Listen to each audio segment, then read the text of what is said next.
आपको पता नहीं, पता है कि नहीं पता, पूरी दुनिया में केवल 4 देश हैं जो चांद पे गए अभी तक।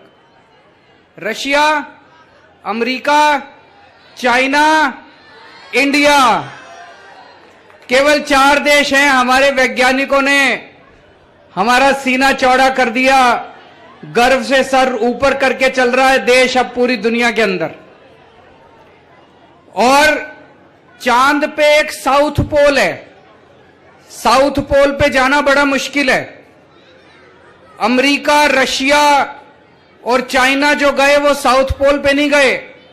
साउथ पोल पे बहुत बड़े बड़े गड्ढे हैं, वहां पे बताते हैं ऑक्सीजन और पानी मिलने की, बर्फ मिलने की संभावना है। साउथ पोल पे जाने वाला भारत अकेला देश है पूरी दुनिया के अंदर। कल हम साउथ पोल पे गए हैं। हमारे देश में बहुत संभावनाएं हैं। हमारे देश के लोग जबरदस्त हैं। सबसे इंटेलिजेंट लोग भगवान ने इंडिया में पैदा किए हैं।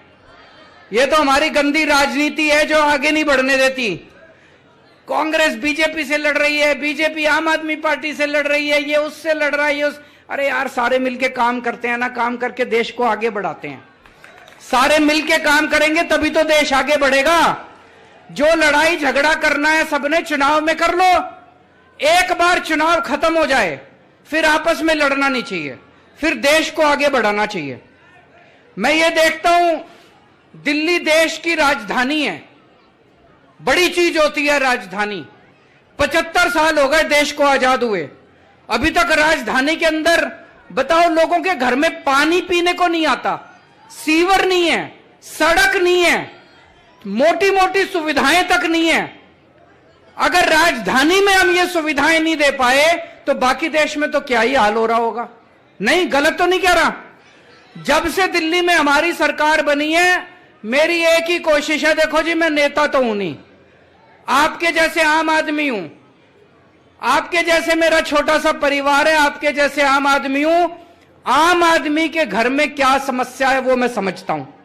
हर आदमी चाहता है मेरे बच्चे अच्छे स्कूल में पढ़ जाएं, हर आदमी चाहता है अच्छी सड़क हो, बिजली हो, पानी हो, साफ सफाई हो, सीवर हो, यही तो चाहता है आदमी। किसी ने ध्यान नहीं दिया। बस जितनी पार्टियां आती हैं, लड़ाई झगड़ा, जाति के नाम पे वोट दे दो, धर्म के नाम पे वोट दे दो। मैं आपसे कभी जाति धर्म पे वोट मांगने नहीं आऊंगा। कई लोग मेरे से पूछते हैं आपका वोट बैंक कौन है। मैं कहता हूं जितने मिडिल क्लास वाले हैं और जितने गरीब लोग हैं सारे मेरा वोट बैंक है, चाहे वो हिंदू हो, चाहे मुस्लिम हो, चाहे क्रिश्चियन हो, चाहे सिख हो। मैं ये गली बनाता हूं, मैं ये देख के थोड़ी बनाता हूं गली की यहां हिंदू रहता है कि मुसलमान रहता है कि सिख रहता है। मैंने दिल्ली में इतने स्कूल बनाए, उन स्कूलों में सारे धर्मों के लोग पढ़ते हैं, सारे अपने ही लोग हैं, भारत के लोग हैं, सब लोग पढ़ते हैं।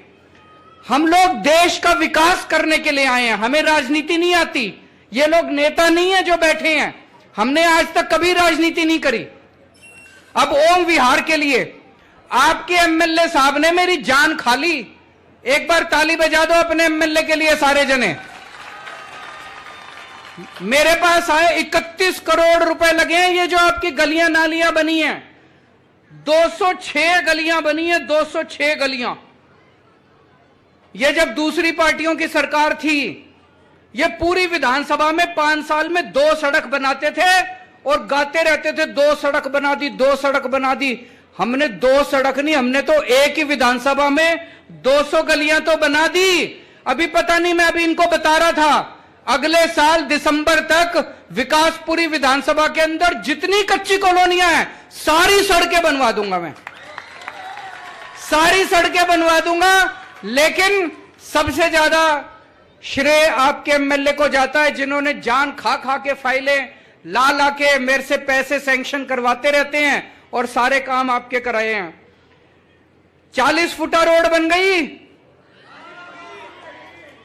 समाधि रोड बन गई, खेत वाला रोड बन गई, पीर बाबा रोड बन गई, हस्तसाल नवादा रोड बन गई। ये 5 तो मेन रोड थी, इसके अलावा 206 रोड बन गई, सारी सड़कें बन गई, सीवर की लाइन डाल दी, पानी की पाइपलाइन डाल दी, नालियां बना दी। पहले मेरे को बताते हैं खूब कीचड़ रहता था, जब पहली बार हम 2013 में वोट मांगने आए थे, या तो आपका प्यार था कि यहां पे इस बूथ से 726 में से 701 वोट आप लोगों ने देके हम जैसे छोटे छोटे लोगों को, मामूली लोगों को इतनी बड़ी जिम्मेदारी दी थी आप लोगों ने। उस टाइम यहां कीचड़ ही कीचड़ रहता था कि नहीं रहता था? मेरे को कई लोगों ने बताया था उस टाइम, ये बता रहे थे अभी मेरे को बैठ के, कि जब मैं आया था कई लोग कहते थे जी रिश्तेदार नहीं आते यहां पे, किसी रिश्तेदार को बुला लो, दोस्त को बुला लो, शर्म आती है। लोग कहते थे कि किस इलाके में रहते हो तुम लोग, बच्चों के रिश्ते नहीं आते थे। अब बिल्कुल एरिया साफ सुथरा हो गया, चमकने लग गया। आप लोगों को बहुत बहुत बधाई इतना सारा काम होने पे। लेकिन एक चीज है, अभी भी मेरे को, मैं यहां पे आने के पहले पता कर रहा था, यहां पे ट्रांसफार्मर जो है वो छोटा है, जिसकी वजह से कई बार बिजली के अप एंड डाउन होती है कि नहीं होती है? उसके लिए भी जमीन देख रहे हैं आसपास, जैसे ही जमीन मिलेगी बड़ा ट्रांसफार्मर कर देंगे। दिल्ली में बिजली की कमी नहीं है, बिजली मैं पूरी ले आया। मेरे को याद है 2015 में जब हमारी सरकार बनी थी, 2014 की गर्मियां याद है, 8-8 घंटे के पावर कट पूरी दिल्ली में लगते थे। दिल्ली में बिजली की कमी थी, बिजली थी नहीं। बताओ, देश की राजधानी में 8 घंटे के पावर कट लगेंगे तो क्या तरक्की करेगा देश? आज 8 साल के बाद दिल्ली के किसी एरिया में पावर कट नहीं लगते। लोकल कभी ट्रांसफार्मर खराब हो सकता है, केबल जल सकती है, दिल्ली में बिजली की कमी नहीं है।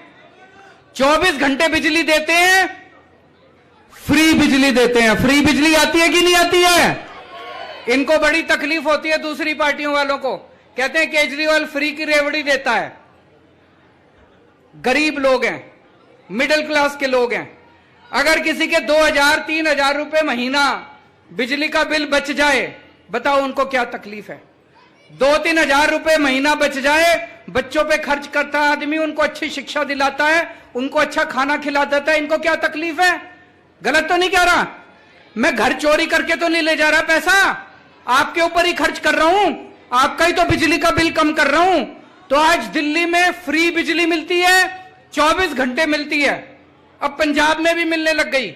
पहले पंजाब में भी पावर कट लगते थे, अब 24 घंटे बिजली आ रही है पंजाब में, और फ्री में बिजली मिलने लग गई पंजाब में भी। दिल्ली के अंदर सारे सरकारी स्कूल, जैसे अभी भाई साहब बता रहे थे, एमएलए साहब आपके, 14 सरकारी स्कूल है विकासपुरी में। सब बुरी तरह बुरा हाल था, कहीं टेंट वाले स्कूल थे, टूटे हुए क्लासरूम थे, शानदार बिल्डिंग बना दी सारे सरकारी स्कूलों की। अब ढेरों लोग, पूरी दिल्ली में ढेरों लोग प्राइवेट स्कूलों से, पिछले कुछ सालों में 4 लाख बच्चों ने अपने प्राइवेट स्कूल से नाम कटा कटा के सरकारी स्कूल में भर्ती करा दिए। हमारे बच्चे पढ़ेंगे तभी तो हम चांद पे पहुंचेंगे। अनपढ़ रह गए हमारे बच्चे तो चांद पे कैसे पहुंचेंगे? सरकारी स्कूलों का बुरा हाल था, हमारे बच्चे पढ़ेंगे ही नहीं, गरीबों के बच्चे पढ़ेंगे नहीं तो देश तरक्की कैसे करेगा? तो मैंने ठान रखी है, सारे बच्चों को, चाहे गरीब का बच्चा हो चाहे अमीर का बच्चा हो, सबके बच्चों को अच्छी से अच्छी शिक्षा देनी है।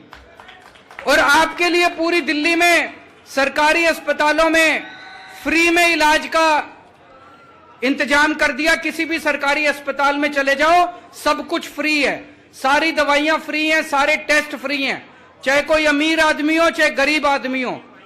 तो पूरे सीसीटीवी कैमरे भी, महेंद्र जी, सीसीटीवी कैमरे लग गए पूरे इलाके में, सीसीटीवी कैमरे भी लगा दिए पूरे इलाके के अंदर महिलाओं की सुरक्षा के लिए। अब अगर कोई भी बदमाशी करेगा तो सीसीटीवी कैमरे में पकड़ा जाएगा। इन लोगों ने पूरी कोशिश कर ली कि केजरीवाल को काम नहीं करने देना। कभी नोटिफिकेशन लाते हैं हमारे अधिकार छीनने के लिए, कभी अध्यादेश लाते हैं, कभी कानून बनाते हैं। क्यों? मैंने कहा भाई केजरीवाल से क्या तकलीफ है तुमको? एक ही तकलीफ है, जो काम इन्होंने 75 साल में नहीं करा वो मैंने 8 साल में करके दिखा दिया दिल्ली के अंदर। अभी और भी बहुत सारे काम करने हैं, दिल्ली को भी चमकाना है, मैं अभी लगा हुआ हूं। जो काम मैंने 8 साल में करे इन्होंने 75 साल में नहीं करे। मैं इनसे कहता हूं भाई कंपटीशन करना है, काम का कंपटीशन करो। तुम्हारी दूसरे राज्यों में सरकारें हैं, वहां ऐसा काम करके दिखाओ जो काम मैंने करके दिखाया। मेरे पीछे क्यों पड़े हो? मेरी शक्तियां क्यों रोकते हो? जनता ने मेरे को ताकत दी है, जनता ने मेरे को वोट दिया, तो मेरे को काम करने का अधिकार होना चाहिए, नहीं होना चाहिए? सुप्रीम कोर्ट ने भी आदेश कर दिया। 11 मई को सुप्रीम कोर्ट का आदेश आया। सुप्रीम कोर्ट ने कहा कि दिल्ली के मुख्यमंत्री के पास सारी पावर होने चाहिए। सुप्रीम कोर्ट को भी नहीं मानते, कहते सुप्रीम कोर्ट को भी नहीं मानेंगे, उसको भी पलट दिया। हम दोबारा सुप्रीम कोर्ट चले गए। अब मुझे पूरी उम्मीद है सुप्रीम कोर्ट दिल्ली के लोगों के लिए दोबारा आदेश देगा, हमारी दोबारा शक्तियां आएंगी, लेकिन शक्तियां आती रहेंगी, चिंता मत करना। जब तक मैं जिंदा हूं, शक्तियां हो ना हो, आपके लिए काम जारी रहेंगे, आपके काम नहीं रुकने दूंगा। सबसे ज्यादा गंदी राजनीति इन लोगों ने कच्ची कॉलोनी वालों के साथ करी है। कच्ची कॉलोनी में कौन रहता है?